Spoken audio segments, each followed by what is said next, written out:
Hi everyone, my name is Rachel, and I will be showing you how to create a star filter lighting effect in Premiere Pro.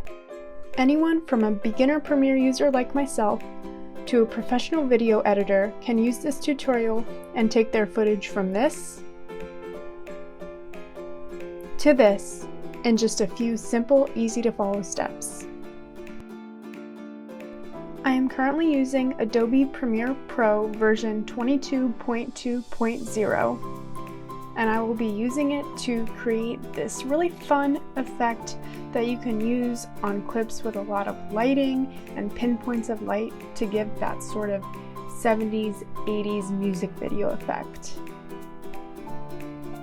Our first step is going to be to import a video clip. We'll start by double-clicking in the media panel and choosing our clip and importing it.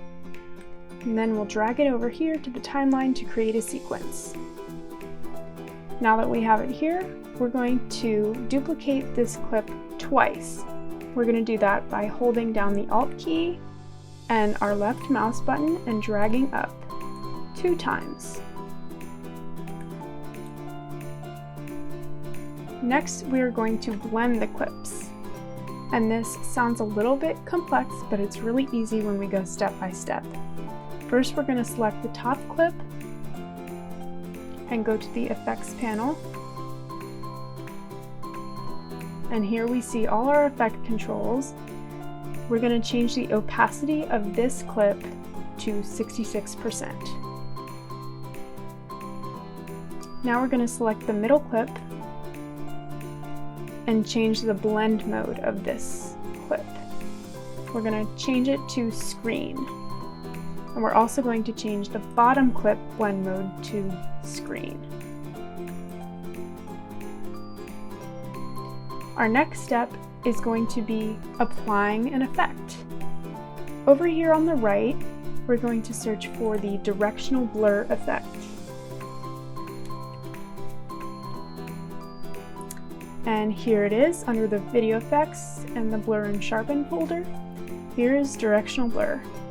We're going to drag this effect to the bottom and middle clips.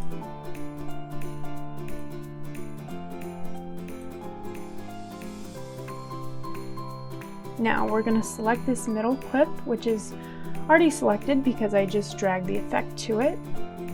And under the directional blur tab, we're going to change the direction to 45 degrees. And what this is going to do is dictate the angle that the blur effect is going to show up at. We're also going to change the blur length to 50, which will dictate how long that blur is going to be. And there we see the first half of our little star effect.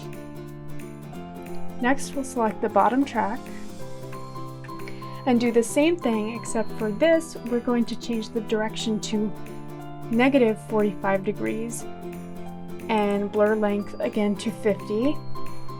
And we can see it takes up the other half of that quote-unquote star. Now, this is pretty much it. We have our clip going and the star effect shows on these blinking lights. If you want to, you can do things like change the direction of the blur. For instance, we can change one of these to negative 60 degrees, and it just slightly changed the angle that that blur is showing up. We can also change the blur length. Let's make this one 100 just for fun. And it makes one half of those blurs longer and sort of makes the effects more dramatic. Finally, we can change the opacity of this top track here, which we had set to 66%. Let's say we want it to be less opaque. Let's put it to 40, which makes the blur effect even stronger. And let's say we want to change it to 90 to make the blur barely even visible. And there we go, we can barely see it. With this effect, you can kind of customize it to your tastes and what your video needs. It's a really good way to elevate your footage and add some effects based on the mood of your video. Thanks for watching, and I hope you learned something new from this video.